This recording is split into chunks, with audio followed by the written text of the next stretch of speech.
హనుమాన్. ముఖ్యంగా ఈ సినిమా సక్సెస్లో అంటే విఎఫ్ఎక్స్ పాత్ర ఎంత ఉందో దీనికి సంబంధించిన బీజిఎం పాత్ర, సంగీతం పాత్ర అనేది అంత ఉంది. మరి ఈ సినిమాకి సంగీత దర్శకుడిగా హరి గౌరవ్ గారు ఉన్నారు.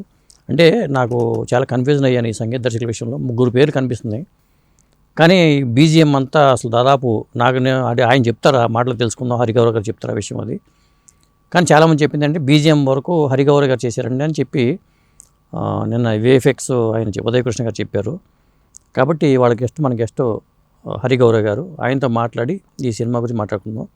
సార్ నమస్తే అండి. నమస్తే అండి. మొత్తానికి పెద్ద సక్సెస్ హనుమాన్ అనేది.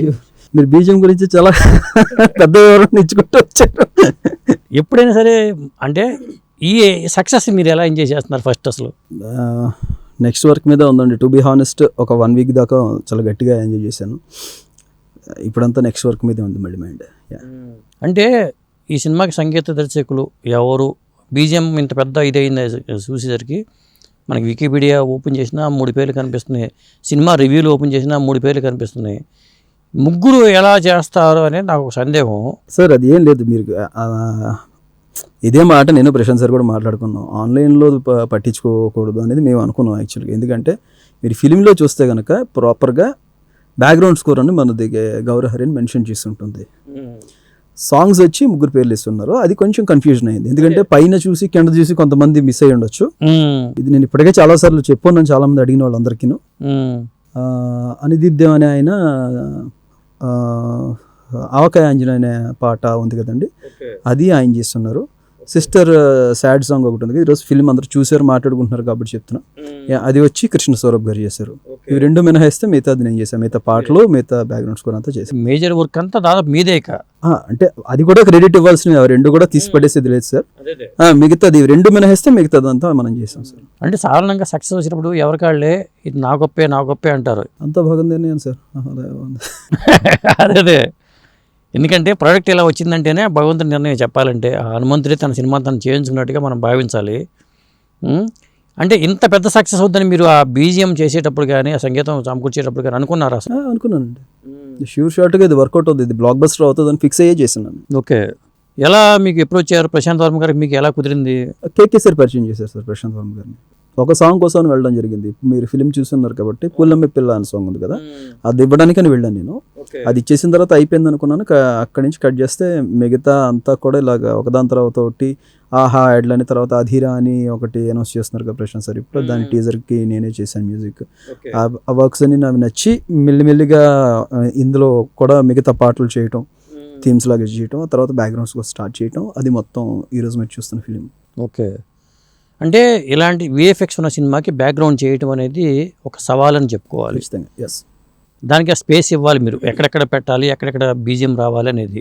అంటే ఇప్పుడు ఆల్టుగెదర్ ఒక డిఫరెంట్ ఎక్స్పీరియన్స్ అండి. ఎందుకంటే మామూలు మనకి రెగ్యులర్ ఫిల్మ్ ఎలా ఉంటుంది, లాక్ అయిపోయి ఎడిట్ లాక్ అయి వచ్చేస్తుంది.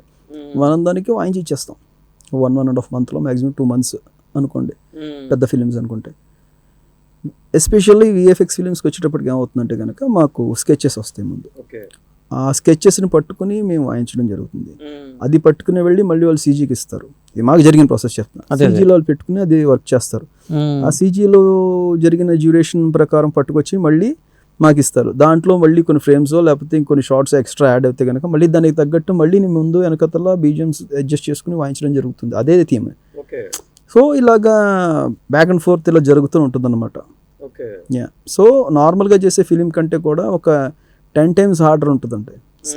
మాకు దీనికైతే కనుక ఎస్పెషల్లీ ఒక ఫిలిం చేసినట్టు కష్టపడలేదు, మేము 10 films చేసినంత కష్టపడ్డాం. ఓకే. ముఖ్యంగా ఈ సినిమాలో క్లైమాక్స్ విషయానికి వచ్చేసరికి చాలా హైలైట్ అయింది. కరెక్ట్. దాదాపు 6 గంటల పాటు హనుమాన్ చాలీసా అనేది అక్కడ పెట్టాలనే ఆలోచన ఎలా వచ్చింది? మీకు విభీషణుడు ఎలివేషన్ దగ్గర నుంచి మొదలు పెడితే కనుక లాస్ట్ అరగంట కన్నా మీకు అరగంట కూడా కంప్లీట్ ఇంకా పీక్స్లోనే ఉంటుంది. అంటే అసలు ఎలా హనుమాన్ చాలీసా అని పెట్టాలని ఎందుకు అనుకున్నారు? వేరే రకంగా పెడితే అది హనుమాన్ పెట్టి చాలీసా పెట్టకుండా ఉండలేం కదా సార్. సో చాలీసా అనేది పెట్టాలి, వైబ్రెంట్ గాను ఉండాలనేది ముందర ఫిక్స్ అయిపోయాం. స్టార్టింగ్లో వచ్చేసరికి ఏమో శివశక్తి దత్తా గారిది వస్తుంది, అంజనాద్రిపై సంతతి కొరకే. కరెక్ట్. ఆయనది అక్కడే కదండి, అండర్ వాటర్ సీక్వెన్స్ కూడా ఆయనతోనే రాయించాం. అంతటి ప్రాణాంతక గాయంతో అది ఆయనతోనే రాయించాం. ఇవి 2 ఆయనతో మేజర్గా రాయించడం జరిగిందండి. ఓకే. మిగతావన్నీ కళ్యాణ్ చక్రవర్తిని ఆయన రాశారు. ఓకే. కొన్ని నేను రీసెర్చ్ చేసి తీసుకొచ్చాను. రమ్ రమ్ రమ్ రక్తవర్ణం ఎవరికి తెలియదు. అది నేనే రీసెర్చ్ చేసి గట్టిగా వెతుకుతున్న టైంలో నండూరి శ్రీనివాస్ గారు, ఇది నేను చాలా మందికి చెప్పాను ఇప్పటిదాకా, నండూరి శ్రీనివాస్ గారి ఛానల్లో ఆయన రిలీజ్ చేయడం, రామదత్త స్తోత్రం అని అది నేను చూడడం, ఒక రోజు గట్ట రికార్డ్ చేయడం, ప్రశాంత్ సార్కి పంపించడం, ఆయన బాగుందంటాం, దాన్ని అలాగా రికార్డ్ చేయడం, అది మొత్తం ఫిల్మ్ అంతా మాకు బ్యాక్ బోన్ లాగా బ్యాక్గ్రౌండ్ స్కోర్లో యూస్ చేయడం జరిగింది మేము దాన్ని. ఓకే. అలాగా అది రీసెర్చ్ చేసి తీసుకొచ్చాను. అలాగే చాలీసా ముందు వచ్చే నిగనిగని గంటరగొడ్డలని చూసుకుంటే కనుక అది మనకి నవంబర్లో CGI రావడం జరిగింది. రఫ్ ఇంకా almost final stages, last but 1 స్టేజెస్లో వచ్చింది. వచ్చినప్పుడు ఆంజనేయ స్వామి రాకముందు ఇంకా వైబ్రెంట్గా ఇంకేదో కావాలి అని అనిపించింది. ఆ మూమెంట్లో నేను మాకు ఒక ఆశ్రమం ఉంది, శ్రీ కృష్ణాశ్రమం అని చెప్పేసి, పెదమొత్తేవి, కృష్ణా డిస్ట్రిక్ట్లో. మా జిల్లా అయితే మీది? మా ఆశ్రమం అండి, నాది పశ్చిమ గోదావరి నది. ఓకే. అట్లా మా ఆశ్రమంలో ముముక్షు పీఠాధిపతి సీతారాం గురుదేవులు ఉంటారు. సో ఆయన వంశస్థులు, ఆయన పూర్వీకులు రాసిన ఒక పద్యం అనమాట, ఆంజనేయ స్వామి గురించి. అది కూడా నిగనిగని గంటరగొడ్డలు ధగధగ మెరయుచును నెర్ర తార్కొని నీవా పగతొర గుండి ఎలవియ గజిగజీరవే శత్రుహంత శ్రీ హనుమంత అని చెప్పేసి, అది నాకు ఈ లాస్ట్ బట్ 1 స్టేజెస్లో నాకు ఆ CG అనేది ఎప్పుడైతే వచ్చిందో, స్వామి రాకముందు ఈ పద్యం పెడితే బాగుంటుందని నాకు అనిపించి వెంటనే నేను ఆశ్రమానికి ఫోన్ చేయటం, మా గురువు గారిని అడగటం, గౌరవ అన్నయ్య ఓకే అంటాం. ఆయన పర్మిషన్ ఇచ్చారు పెద్ద మనసు చేసుకుని. వాళ్ళు కుదరదు కష్టం అని ఉంటే ఆగిపోయేది అది. వాళ్ళు పర్మిషన్ ఇచ్చారు, నా మీద ఉన్న గౌరవంతో, ఆంజనేయ స్వామి మీద ఉన్న భక్తితో. అది కరెక్ట్గా మేము రికార్డ్ చేసి ప్రశాంత్ సార్కి వినిపించాం. చేసి వినిపించిన తర్వాత ఆయన కూడా షాక్, చాలా భలే ఉంది అసలు, అదిరిపోయింది అన్నారు. సో అలాగా ఇంట్లో రీసెర్చ్ చేసి తీసుకొచ్చినవి కూడా చాలా ఉన్నాయండి దీంట్లో. మీ పూర్తి పేరు ఏంటండి? గౌరహరి అండి. గౌరహరి అంటే గౌర అనేది ఇంటి పేరు కాదండి, క్రొవిడి ఇంటి పేరు. క్రొవిడి గౌరహరి. అవును. ఓకే. అంటే పేరు కూడా వెరైటీగా ఉంది అసలు. నేను కృష్ణాశ్రమం అని చెప్పాను కదా, లక్ష్మణ యతీంద్రుల వారు సీతారాం గురుదేవుల యొక్క తండ్రి, ఆయన మా పెద్ద గురువు గారు. ఆయనే నాకు నామకరణం కానీ, అక్షరాభ్యాసం కానీ, అన్నప్రాసన కానీ అన్నీ నాకు పెదముత్తిలో హోమాలు చేస్తుంటారు అక్కడే కదా, ఎక్కువ రెగ్యులర్ గా హోమాలు చేస్తుంటారా? అభిషేకాలు జరుగుతుంటాయి. ప్రతి అమావాస్యకి కూడా అక్కడ అభిషేకం జరుగుతుందండి. అంటే ఎలా కనెక్ట్ అయ్యారు అక్కడ మీరు? అది మా పూర్వీకుల నుంచి ఉందండి కనెక్షన్. మా తాతగారు, మా బామ్మగారు టైం నుంచే మేము అక్కడికి వెళ్తూ ఉండేవారంట. నేను కూడా చిన్నప్పటి నుంచి నన్ను తీసుకెళ్తూ ఉండేవారు. సొంత ఊరు ఎవరు మీది? మాది, నేను పుట్టిన భీమవరం, పెరిగిన తణుకు. అంటే మీ నాన్నగారు ఏం చేసేవాళ్ళు? తణుకు ఆంధ్ర షుగర్స్లో చేశారండి ఆయన. ఇప్పుడు రిటైర్ అయ్యారు. ఎట్లా మ్యూజిక్ అనేది ఎట్లా వచ్చింది మీకు? చిన్నప్పటి నుంచి ఇంట్రెస్ట్ సార్, అంతే, గట్టిగా ఇంట్రెస్ట్. అంటే సంగీతం నేర్చుకున్నారా?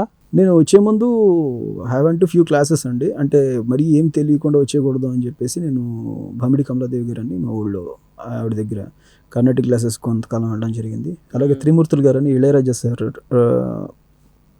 ట్రూప్లో ఉండేవారంట ఆయన దగ్గర కొంతకాలం వెళ్ళడం జరిగింది. ఇలాగా అంటే నేను మేజర్ పోర్షన్స్ ఏమి వాళ్ళ దగ్గర ఎక్కువ కాలం వెళ్ళానని చెప్పాను, కానీ 1 సంవత్సరం పాటు వీళ్ళిద్దరి దగ్గరికి వెళ్ళడం జరిగింది. ఓకే. తర్వాత ఇంకా డైరెక్ట్గా వచ్చేసానండి ఇండస్ట్రీ.